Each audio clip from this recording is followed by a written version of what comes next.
This video will teach the fundamental process for how intelligence organizations provide insight from uncertainty to create intelligence from raw data.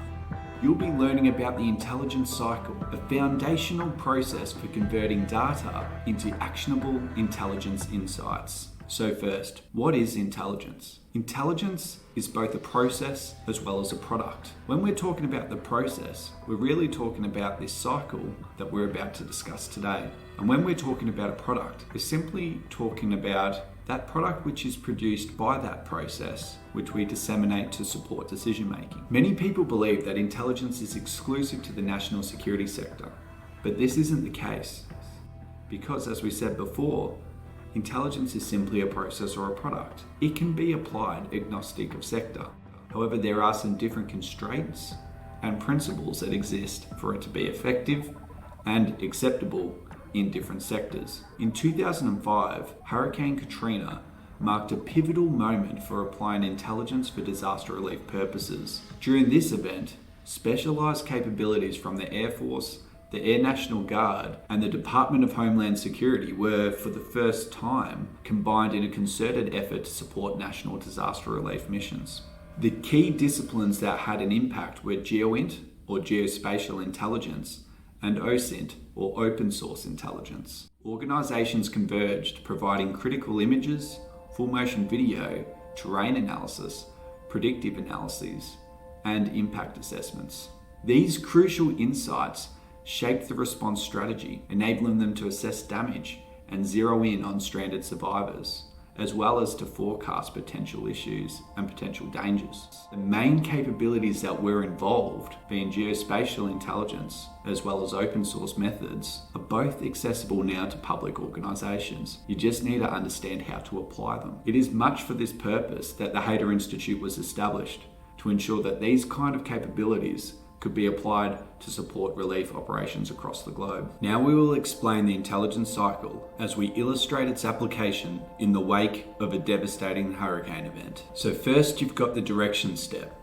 This phase defines and prioritizes the intelligence needs, setting the course based on specific objectives and requirements.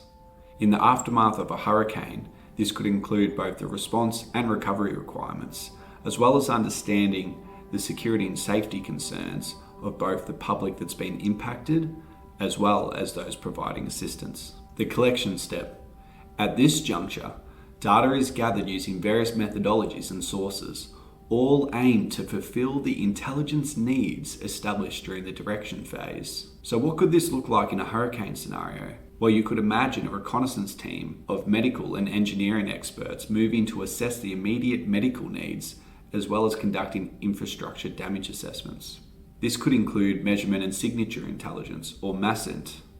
Geophysical MASINT could be used to detect changes in weather patterns, while acoustic MASINT could be used to detect submerged hazards. In addition, technologies such as drones could be used to collect photogrammetry data, which could then be used to create 3D models of affected areas. Open source intelligence could comb through social media for distress calls and check for imminent threats. Geospatial intelligence, or GEOINT, could utilize satellite imagery, offering an overhead perspective of disaster-stricken areas. Now the processing step. This involves converting the collected raw data into a coherent and actionable format, ensuring it's ready for the next phase, being analysis. For our hurricane and relief example, this could resemble a dedicated team transferring diverse data sets from drone imagery to the social media alerts into both logs as well as a dynamic comprehensive relief map.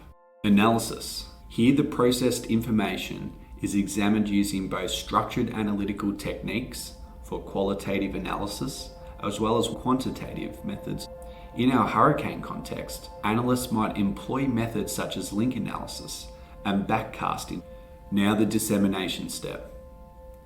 The refined intelligence is distributed to different stakeholders, ensuring that the right people have the right information at the right time to make more effective and informed decisions.